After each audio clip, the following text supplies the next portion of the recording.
Niektórzy żeglarze mówią, że w żeglarstwie najgorsze są przeloty między portami. I to oczywiście nie jest prawda. Ale trzeba przyznać, że w życiu portowym, a na kotwicy to już w ogóle, jest jakaś magia.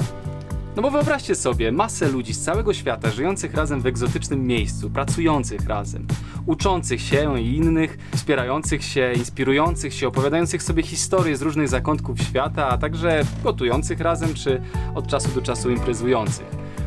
To jest trochę jak życie w akademiku, tylko nie trzeba się uczyć do sesji.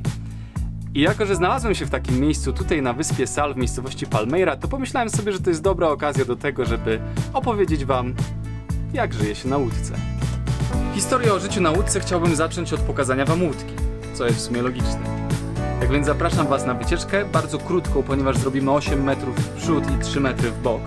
Łódka jest przez to jednocześnie mała i duża. Mała dlatego, bo przeciętnie łódki pływające po oceanach są raczej większe, dłuższe, a duża dlatego, że łódki tej wielkości, tej długości są o wiele mniej obszerne i mają mniej przestrzeni życiowej w środku.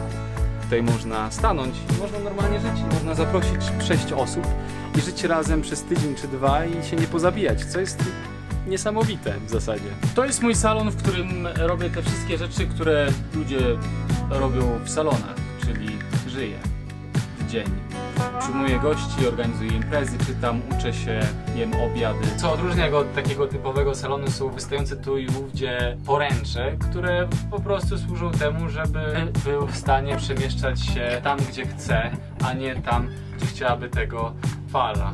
Zamiast zasłonek wywiesiłem flagi gościnne, to są to flagi tych krajów, które do tej pory odwiedziłem, no i pomyślałem, że to będzie o wiele fajniej wyglądało, będzie wyglądało jak hostel i dzięki czemu ten bałagan, który robię, będzie się jakoś bronił. To jest moja kanapa, na której leżę i czytam książki. Mogę też po prostu siedzieć sobie na niej i oglądać bałagan, który zrobiłem na stoliku nawigacyjnym, który, jak sama nazwa wskazuje, służy do nawigacji, natomiast na tym jachcie służy do przechowywania bałaganu. To natomiast jest moja toaleta, w której Robię wszystko to, co ludzie robią w toaletach. To jest moja sypialnia, w której robię te wszystkie rzeczy, które ludzie zazwyczaj robią w sypialni. Co w moim przypadku i tak oznacza głównie spanie. Ale za to mam bardzo fajne poszewki. które uszyłem w Kilonie, jak czekałem na to, aż mi naprawił silnik. Poszewki na ubrania, które zrobiłem zamiast szafek. No wiadomo, tyłka to nie urywa. Ale trzyma się już jakieś 8 miesięcy. To jest mój zlew, w którym zmywam. I myję zęby, ponieważ na łódce mam tylko jeden zlew. Po co mi 2, skoro jeden wystarczy? Za to mam 2 krany. Jeden do wody słodkiej, odpalany nogą. Drugi do wody słonej, również odpalany nogą. Jak się domyślacie, wody słonej mam nieograniczone ilości, natomiast nie używam jej za bardzo tutaj na kotwicowisku. A dlaczego, to powiem wam niedługo. To jest natomiast moja komora silnika, w której, jak sama nazwa wskazuje, siedzę i rzucam różnymi przedmiotami, narzędziami zazwyczaj podczas próby ogarnięcia, dlaczego to coś znowu nie działa. Tutaj jest silnik, natomiast tutaj znajduje się szambo. Szambo to chyba każdy wie, do czego służy. Natomiast nie każde szambo posiada u siebie, dlatego właśnie nie używam za bardzo wody zaburtowej, jeśli nie muszę, ponieważ sobie tam wytworzymy leci bezpośrednio do wody. Czasami można to zobaczyć, jak się płynie pontonem. To jest mój składzik, do którego eksportuję cały swój chaos. Chyba że pojawiają się goście, to wtedy eksportuję tam gości. A to jest mój kokpit, w którym siedzę, żyję, piję herbatę i podglądam sobie sąsiadów, albo na przykład biorę prysznic i wtedy sąsiedzi podglądają mnie. To jest mój prysznic. Taki czarny, nagrzewa się woda w nim od słońca, a potem przychodzi noc, woda stygnie, a ja biorę prysznic około 3 w nocy, więc i tak muszę sobie wodę grzać w czajniku. Albo biorę zimną, już się przyzwyczaiłem.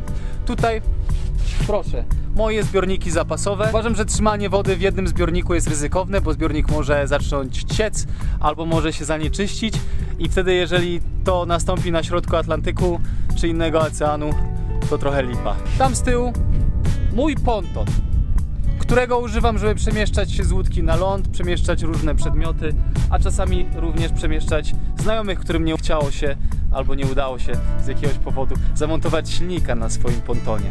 Bywa i tak. Pontony spełniają jeszcze jedną bardzo ważną funkcję. Pokazują, co się dzieje u swoich sąsiadów. Pokazują, czy sąsiad znajduje się w domu, czy może go tam nie ma, czy może ma gościa, albo bardzo wielu gości, czyli na przykład organizuje imprezę i jeżeli zapomniał was na tę imprezę z jakiegoś powodu zaprosić, no to możecie zapukać i się przypomnieć. To jest mój kajak, którego używam czasami zamiast pontonu, ponieważ nie muszę zakładać silnika, jest lekki, łatwo jest go przemieścić po plaży. Czy też mniejszy żal, że ktoś go ukradnie, zresztą mniejsza szansa, że w ogóle ktoś będzie chciał, bo sami widzicie, że nie jest zbyt zachęcający. To jest moja kotwica, która trzyma mnie w miejscu. Kotwice są dwie i ta druga jest po to, żebym nie zastanawiał się, czy ta pierwsza rzeczywiście trzyma. Jest też dużo sprzętu żeglarskiego, ale tego nie będę opowiadał, bo dzisiaj jest odcinek o tym, jak się żyje na łódce, a nie jak tą łódką się żegluje. O tym też zrobimy jeden odcinek. A tymczasem wchodzę do środka i porozmawiamy zaraz o tym, co ewidentnie interesuje was najbardziej, czyli o finansach. Życie na kotwicy jest raczej tanie. Jeśli chodzi o samo kotwiczenie, to w większości przypadków nie trzeba za to płacić nic. Tak samo jest tutaj.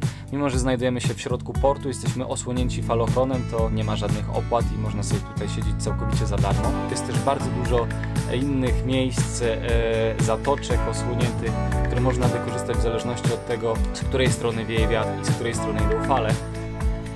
Jeżeli chodzi o prąd, nie kosztuje nic. To są moje panele słoneczne z Chin, które zapewniają mi stałe źródło prądu, jeżeli akurat nie są zasypane przez piasek z Sahary. Woda na Cabo Verde jest droga, to znaczy może być droga. Może kosztować 6 euro za 100 litrów, może kosztować 2 euro za 100 litrów, albo może kosztować 1 euro za 100 litrów, jeżeli sami z baniakami przejdziemy się do miejscowej fontanny. Jedzenie może być albo darmowe, prawie darmowe, albo bardzo drogie, w zależności od tego, na ile jesteśmy elastyczni, no i czy potrafimy posługiwać się wędką lub kuszą. Jeżeli sami sobie upolujemy taką rybę, a to naprawdę tutaj jest prosto, tych ryb jest pełno dookoła. Jeżeli ktoś nie jest takim beztalenciem jak ja, to spokojnie się utrzyma. Jeżeli jesteście trochę słabsi w posługiwaniu się kuszą bądź wędką, to możecie pójść do miejscowego rybaka i kupić taką rybę za 70 centów, co też nie jest majątkiem. Jeżeli nie chcecie gotować, albo nie lubicie, albo nie umiecie, no to jest bardzo dużo knajp tańszych i można tutaj spokojnie zjeść za euro, za 2 euro, za 3 euro. A jeśli chodzi o rozrywkę, no to zależy co kogo bawi. Ja lubię poznawać ludzi, lubię z nimi spędzać czas, lubię chodzić, lubię uprawiać trekking, lubię nurkować, lubię surfować, żeglować, wiadomo.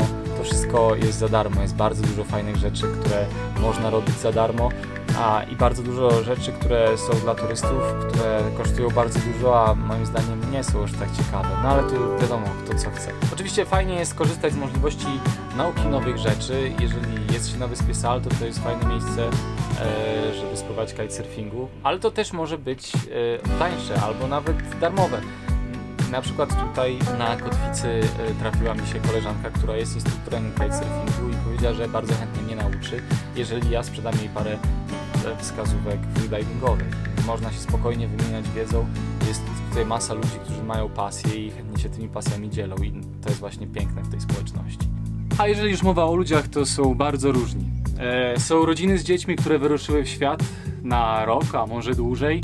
Są samotni żeglarze. Tak jak na przykład Marco z Włoch, który przypłynął tutaj i znalazł miłość swojego życia. Because my life is changing right now.